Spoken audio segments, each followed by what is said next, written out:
Mati dalam hidup. Saudara, hidup ini hanyalah sekejapan mata, lebih cepat daripada cepatnya sekelebatan pedang. Hidup di dunia hanya untuk mampir minum saat orang melakukan perjalanan panjang. Dunia itu kecil, bahkan amat sangat kecil. Dunia bisa dimasukkan ke hati seseorang bila hati orang itu disemayami Tuhan. Semua yang ada di bumi, yang ada di hadapan manusia adalah wujud Allah. Itu semua adalah tajalinya. Allah dan manusia saling bertajali bila kasyaf telah tersibak. Mukhasafah dan musyahada mukasyafah adalah ilmu tertinggi Allah untuk manusia yang dikehendakinya. Dalam diri manusia dilembari bahan baku.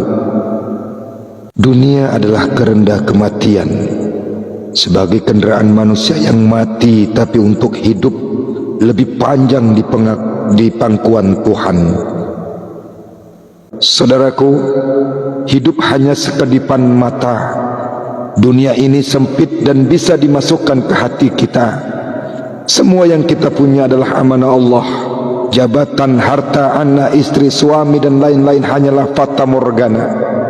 Dan tujuan kita hidup adalah asyik di pangkuan Tuhan. Padang spiritualitas itulah yang sedang kita lewati. Kita mandi cahaya di danau spiritual.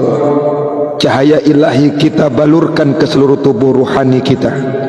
Kita berenang di samudra bintang gubintang yang berkelap-kelip membasahi terangnya ruh, jiwa dan aura kita. Saudara, diwejangan untuk diri sendiri ini.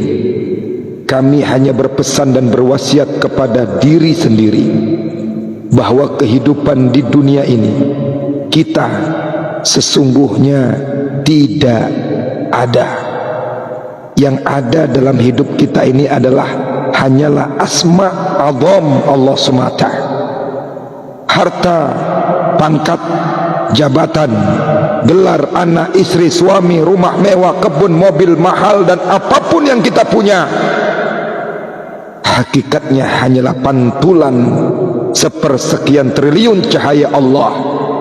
Itu semua adalah garis-garis yang telah dipatri Allah di Lauh Mahfuz.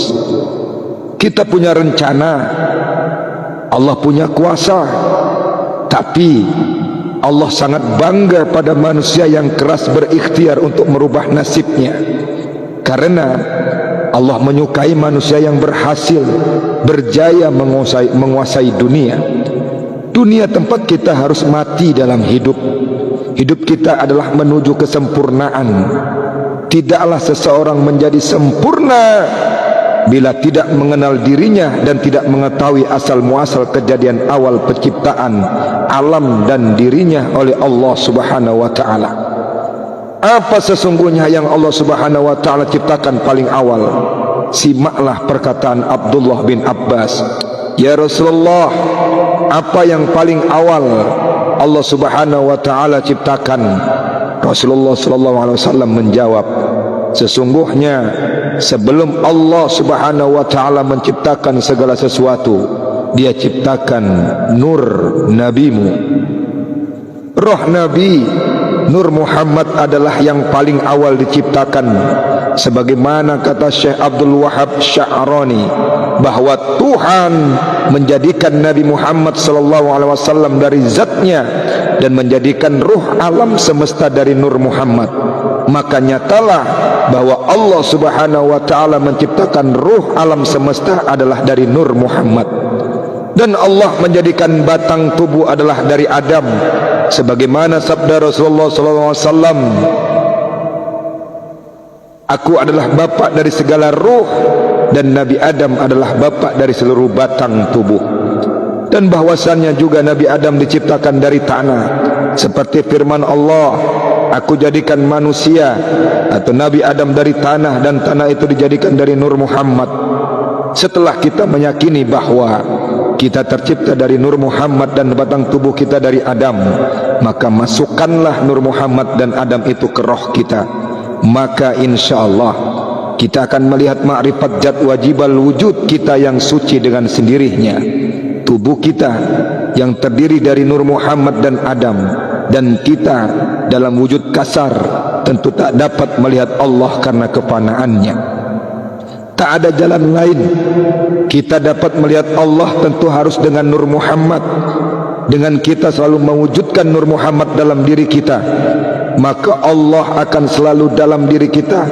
Maka akan terkuatlah rahasia dan hakikat pengasih, penyayang, mendengar, berkehendak yang datang dari Nur Muhammad itu.